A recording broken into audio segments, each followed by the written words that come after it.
Mr. Smith, this is your first visit to Moldova since the new U.S. administration took office. Could you tell me, please, what are the main priorities of the United States in bilateral relations with Moldova at this stage? Dennis, thank you so much for the chance to talk with you today. The United States is a long-term investor in Moldova. We have been working with you closely since the 35 years of your independence. And that cooperation has produced really excellent results in key areas that matter to our administration: security cooperation, defense cooperation, energy security cooperation. Our relationship over these 35 years and the $2 billion we've invested in these key areas has produced important results that have helped both of our countries. So I'm here today, and the meetings that I've had with the Moldovan government have been focused on those key areas that our administration is focused on: expanding our trade and investment ties, working on energy cooperation to really truly unlock the potential for Moldova and the broader region, and of course talking about law enforcement, border security, and other issues. Yeah, energy security remains a key issue for Moldova. Recent reports indicate that Lukoil has agreed to sell its international assets to a U.S. company, subject to a U.S. regulatory approval. How do you see the potential impact of such developments on regional energy markets, including Moldova's market? Energy is a huge part of our bilateral cooperation. It has been for many years, particularly since Russia's full-scale invasion of Ukraine in 2022. We are very excited, our administration is very excited about the $130 million investment we're making in the Strashen Gunitash transmission line. This will help in our broader efforts to assist Moldova as it decreases its dependence on Russian oil and gas. This is a strategic priority for our administration, not only in Moldova, but throughout Europe. And I'm excited to report that as a result of our investments, you're not only having access to steady and reliable supply and sources of gas and electricity, but you've also for the first time started buying gas from the United States, LNG, through transmission lines up here to Moldova. We're hopeful that we can take this cooperation to the next level. On Lukoil and Rosneft, we'll be working very closely through our Treasury Department with Carlyle and anybody else who's seeking to make an investment in this space. Those details are going to be worked out, and obviously this is late breaking news.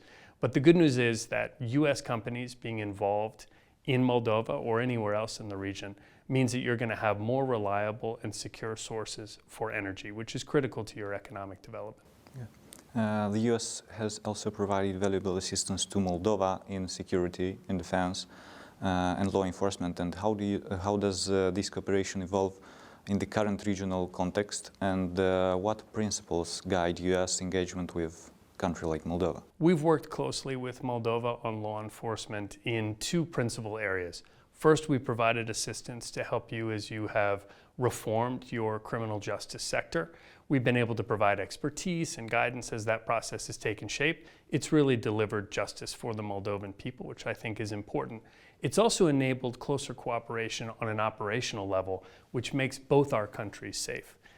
Recently, we worked very closely with Moldova to extradite a domestic terrorist who we brought back to the United States to face justice. We've also returned Moldovan citizens from the United States who are wanted in Moldova so that they can face justice here.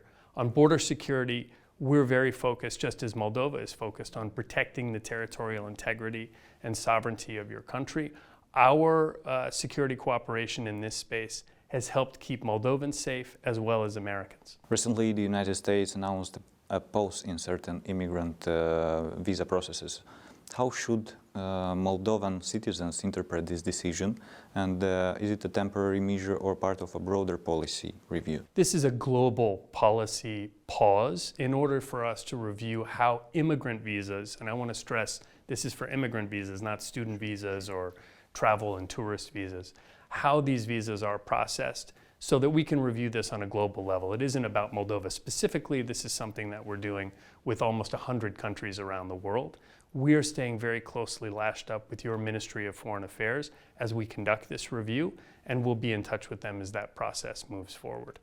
Yeah, about review, what factors does the US administration take into account when reviewing country-specific restrictions, and what would be relevant for Moldova? The key criteria that we're looking at are the security of the United States as we analyze those folks who are immigrating to the US. We're also looking at the question of public charge and sustainability for folks who move to the US. Again, this is a global review, and as we move that process forward, we'll be in close touch with our counterparts at the MFA in Moldova. And the last questions, you have previously visited the Transnistria, Transnistrian region, and met with Mr. Krasnoselsky. I was there this morning. Yeah, in the current regional security context, how does the United States assess the situation in and around Transnistrian region? And what is Washington's position regarding its future and Moldova's sovereignty? My president, President Trump, is a peacemaker. He's made a priority for his administration to focus on areas where the United States can use its influence and good offices to advance peacemaking and unity in Europe and broadly across the world. We have been investing a tremendous amount of time and effort in trying to end the war in Ukraine, to bring that conflict to an end. With that in mind, we have also been supportive of a peaceful settlement of the conflict here. We are 100% committed to Moldova's sovereignty and territorial integrity. That's principle number one. But we're also committed to helping processes that could advance a peaceful settlement of the conflict so that we can resolve this issue, which is important for Moldova, it's important for the wider region, and of course for our views and interests here in Europe. Now Tiraspol and Chișinău have some issues in discussions and in talks. How can US bring these two parts to the negotiation table? We have a long-standing role that we've played, both as part of the OSCE-led process, but also as we've communicated closely with our counterparts here in Moldova. I will leave it to Tiraspol and Chișinău to talk about how they want to take this process forward, but we are standing by to offer our good offices, and we see some positive indications from both sides that we may be able to make some progress in this in the near term. That's very good. Thank you. Great, thank you. Really appreciate it.